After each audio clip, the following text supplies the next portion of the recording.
আমরা এই এপিসোডে একটি আরবি শব্দার্থ শিখব ইনশাআল্লাহ। আর সেই আরবি শব্দটি হলো সারিরুন। সারিরুন একটি খাট, সারিরুন একটি খাট, সারিরুন একটি খাট।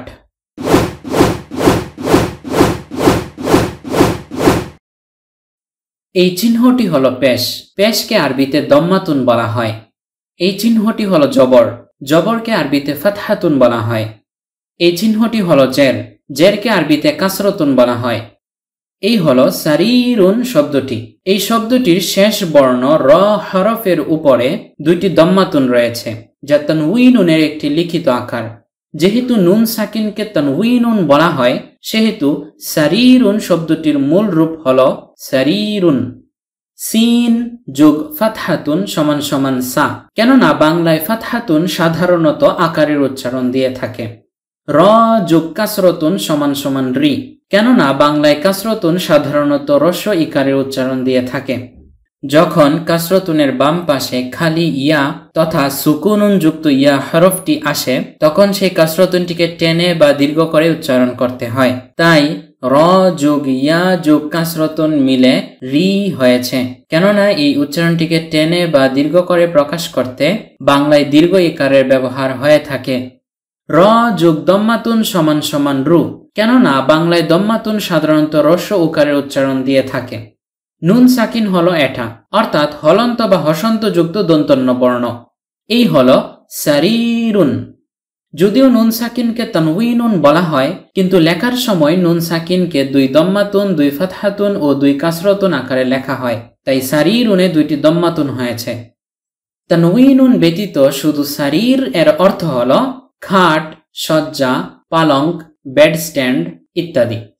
আর তানউইনুন হলো নাকিরতুন তথা অনির্দিষ্টের একটি আলামত। তাই তানউইনুন একটি, কোনো একটি, একটা, কোনো একটা, যে কোনো, যে কোনো একটি, যে কোনো একটা ইত্যাদি সব অর্থ প্রদান করে থাকে।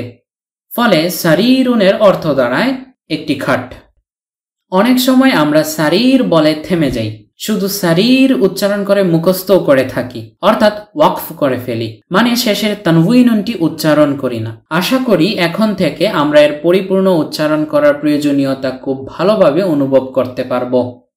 আরবি ভাষায় তিন ধরনের শব্দ রয়েছে: ইসমুন, ফিআইলুন, হারফুন। এই তিনটির মধ্য থেকে সারিরুন শব্দটি হলো ইসমুন। সারিরুন শব্দটির ইসমুন হওয়ার একটি আলামত হলো এর শেষে বিদ্যমান তানউইনুনটি, কেননা তানউইনুন যেমন নাকিরতুন হওয়ার আলামত, ঠিক তেমনি তানউইনুন ইসমুন হওয়ারও আলামত। আবার আমরা দেখতে পাচ্ছি যে সারিরুন এটি একটি শব্দ। এই শব্দটির একটি নির্দিষ্ট অর্থ রয়েছে এবং সে তার নিজের অর্থ প্রকাশের ক্ষেত্রে স্বনির্ভর। আর এই সারিরুন শব্দটি কোনো কালও প্রকাশ করছে না, মানে সারিরুন শব্দটি না বর্তমানকাল প্রকাশ করছে, না অতীতকাল প্রকাশ করছে, আর না ভবিষ্যৎকাল প্রকাশ করছে। সুতরাং সারিরুন শব্দটি হলো ইসমুন, কেননা যে শব্দ বা কালিমা নিজের অর্থ প্রকাশের ক্ষেত্রে স্বনির্ভর এবং তিন কালের কোনো একটি কালও প্রকাশ করে না, তাকে ইসমুন বলা হয়। এই হলো সারিরুন শব্দটি নিয়ে মোটামুটি আলোচনা। আশা করি আমরা বিষয়গুলো বুঝতে পেরেছি। লিল্লাহিল হামদ, আমরা এপিসোডটি শেষ করতে পেরেছি। ডেসক্রিপশনে থাকা লিঙ্কে ক্লিক করে এখনই এই পিডিএফটির একটি কপি সংগ্রহ করুন। ডেসক্রিপশনে থাকা লিঙ্কে ক্লিক করে এখনই এই পিডিএফটির একটি কপি সংগ্রহ করুন।